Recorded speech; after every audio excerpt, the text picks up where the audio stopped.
Assalamualaikum warahmatullahi wabarakatuh. Selamat berjumpa kembali anak-anak di pelajaran Sejarah Budaya Islam kelas 7. Anak-anak, sebelum Bu Guru memulai menjelaskan, kalian persiapkan dulu modulnya. Kalian buka dulu modul halaman 39 sampai 41. Ya, persiapkan modulnya. Sudah? Kita mulai ya.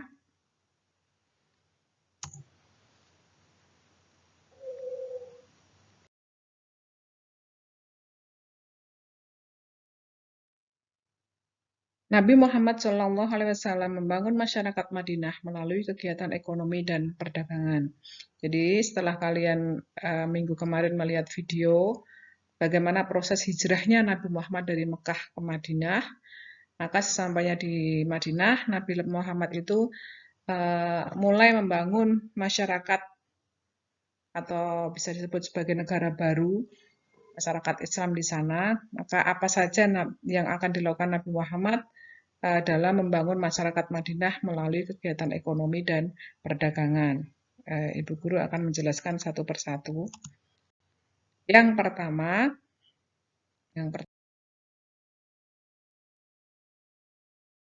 ini adalah mempererat kaum muhajirin dan ansor. Kalian masih ingat siapa itu orang muhajirin dan siapa itu orang ansor? Kaum muhajirin adalah orang-orang Mekah yang ikut Rasulullah hijrah ke Madinah. Jadi orang muhajirin itu orang Mekah yang hijrah ke Madinah. Orang ansor itu artinya penolong, adalah orang-orang yang menolong orang-orang Mekah yang hijrah ke Madinah untuk membantu kehidupan mereka, karena orang muhajirin ini pertama datang ke Madinah itu nggak punya apa-apa, nggak punya tempat tinggal, nggak punya pekerjaan, maka untuk sementara waktu dibantu oleh orang-orang ansor. Apa tujuan dari Nabi Muhammad mempererat kaum muhajirin dan ansor ini? Tujuannya adalah untuk mengukuhkan persatuan umat Islam di Madinah. Saudara ini atas dasar persaudaraan seagama, bukan berdasarkan kesukuan. Seperti contohnya, Hamzah bin Abdul Muthalib dipersaudarakan dengan Zaid, bekas budaknya Nabi. Kemudian Abu Bakar bersaudara dengan Kharijah bin Zaid. Umar bin Khattab bersaudara dengan Itban bin Malik al-Kharaji. Lama-kelamaan orang-orang muhajirin ini harus bisa mandiri, tidak boleh menggantungkan terus kehidupannya kepada orang-orang ansar, maka mulailah mereka bekerja mencari kehidupan mereka. Maka orang muhajirin banyak yang mulai berdagang dan ada juga yang memilih untuk bertani. Seperti Abdurrahman bin Auf ini menjadi pedagang, dan Abdurrahman bin Auf ini menjadi pedagang yang sangat sukses. Kemudian Umar bin Khattab dan Ali bin Abi Thalib memilih menjadi petani. Yang kedua, melakukan upaya perbaikan akhlak pengikutnya.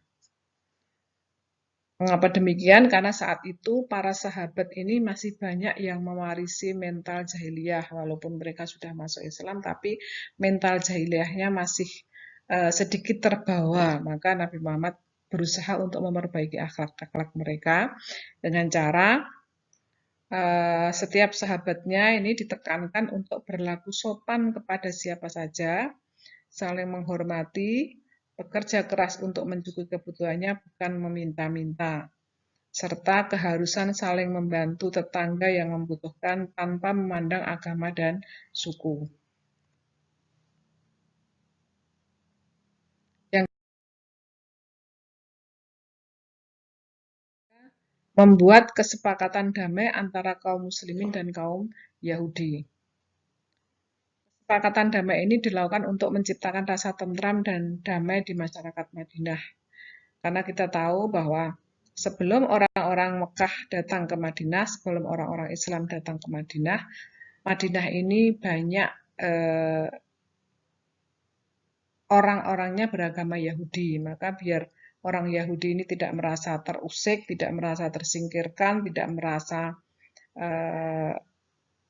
tersaingi, maka orang Nabi Muhammad melakukan membuat sebuah peraturan untuk menciptakan perdamaian, yang peraturan ini dikenal dengan nama Piagam Madinah, yang isinya sebagai berikut. 1. Kaum muslimin dan Yahudi akan hidup berdampingan dan bebas menjalankan agamanya masing-masing. Jadi orang muslim bebas menjalankan agamanya, tidak diganggu orang Yahudi pun bebas menjalankan agamanya, tidak diganggu orang Islam, dan mereka hidup berdampingan secara damai, saling membantu, saling menjaga, rukun, seperti itu. Kemudian yang kedua, apabila salah satu diperangi musuh, yang lain wajib membantu.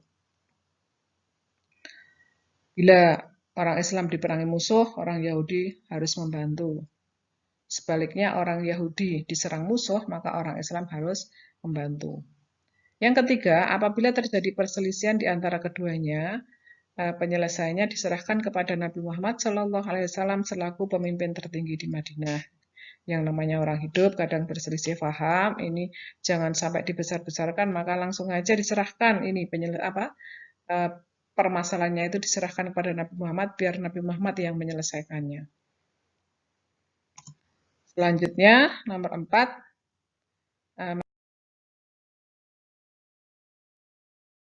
perjanjian bantu-membantu.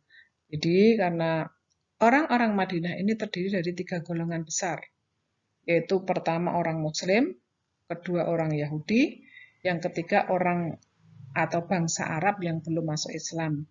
Agar mereka itu hidup rukun, tentram, damai, tidak saling menjatuhkan, maka Rasulullah menciptakan suasana bantu-membantu dan saling toleransi antar 3 golongan tersebut.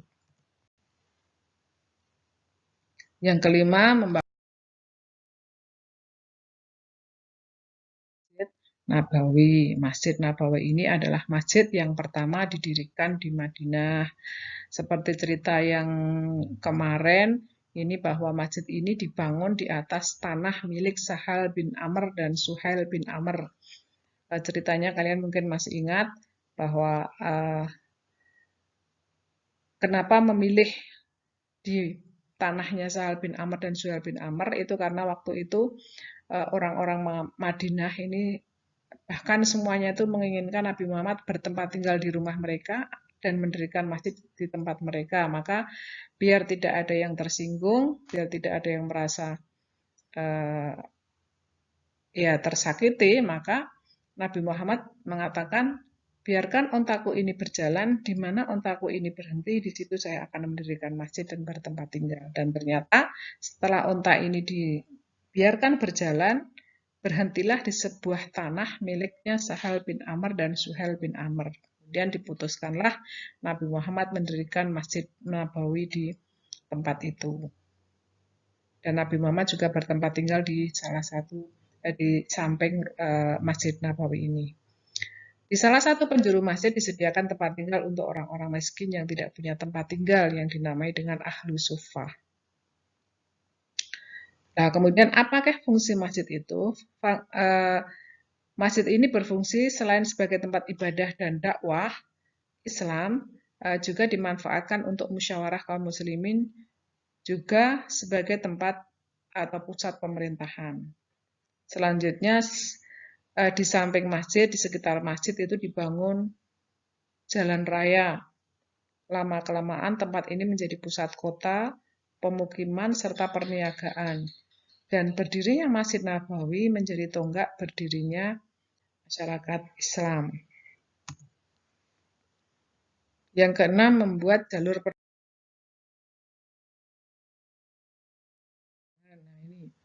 Nabi Muhammad SAW mulai melakukan pembangunan fisik, yaitu jadi membangun jembatan-jembatan yang menghubungkan lembah yang satu dengan lembah yang lainnya, yang berfungsi untuk mempermudah masyarakat untuk saling berhubungan antar masyarakat yang ada di lembah yang satu dan masyarakat yang ada di lembah lainnya. Dan ternyata setelah dibangun jembatan-jembatan ini, perdagangannya menjadi semakin lancar dan ramai karena banyak para pedagang yang masuk ke kota Madinah. Yang ketujuh, meletakkan dasar dasar pemerintahan, ekonomi, dan kemasyarakatan. Dengan terbentuknya masyarakat baru Islam di Madinah, ini membuat orang-orang kafir Quraisy dan musuh-musuh Islam risau. Maka untuk menghadapi gangguan dari mereka, Nabi sebagai kepala pemerintah melakukan siasat di antaranya. Yang pertama, membentuk pasukan tentara. Yang kedua, mengadakan perjanjian damai dengan beberapa kabilah di sekitar Madinah. Yang ketiga, mengadakan ekspedisi keluar kota sebagai aksi siaga melatih calon pasukan untuk melindungi dan mempertahankan negara yang baru saja dibentuknya. Nah, ini usaha-usaha Nabi Muhammad untuk membentengi pemerintahannya dari serangan musuh dari luar Madinah. Sementara itu, di dalam dirinya sendiri, Nabi Muhammad juga meletakkan dasar-dasar lain untuk membangun masyarakat Madinah. Di antaranya adalah satu, di bidang pemerintahan diterapkan prinsip musyawarah. Kedua, di bidang ekonomi diterapkan asas koperasi untuk membantu satu sama lain. Juga mendirikan Baitul Mal sebagai lembaga perbendaharaan negara. Nabi Muhammad juga melarang praktek riba. Ketiga, dalam kehidupan bermasyarakat diterapkan asas keadilan, saling menolong, menghargai hak dan kewajiban sesama muslim. Yang kedelapan, mengeluarkan zakat. Nah, jadi kalau perintah mengeluarkan zakat ini langsung dari Allah. Pada tahun kedua hijrah, Allah mewajibkan kaum muslimin untuk menunaikan zakat fitrah di bulan Ramadan, dibayarkan boleh selama di bulan Ramadan sampai sebelum didirikannya sholat id. Besarnya berapa atau apa saja zakat fitrah itu? Zakat fitrah itu adalah memberikan makanan pokok untuk semua jiwa, setiap jiwa, baik itu tua, muda, bayi, semuanya harus membayar zakat fitrah bagi yang mampu. Besarnya itu adalah setengah sok kurma, tepung, atau keju yang lembut, atau kismis, atau bisa juga satu sok gandum. Jadi karena mereka memang makanan pokok mereka seperti itu. Kalau di Indonesia makanan pokoknya beras ya dibayar dengan beras. Tahun ke-9 Hijriah, Allah mulai mewajibkan untuk membayar zakat mal atau zakat harta seiring dengan kemajuan ekonomi yang sudah dicapai oleh orang-orang Madinah. Yang ke-9,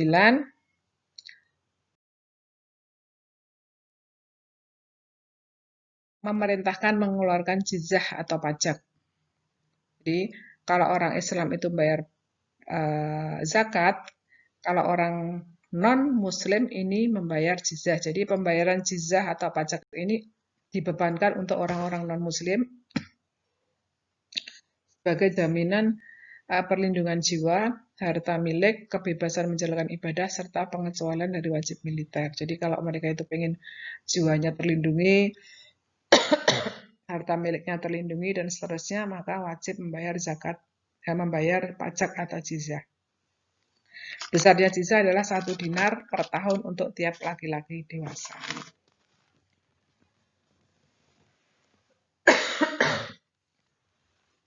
Saya kira ini dulu anak-anak materi dari kami. Semoga kalian paham.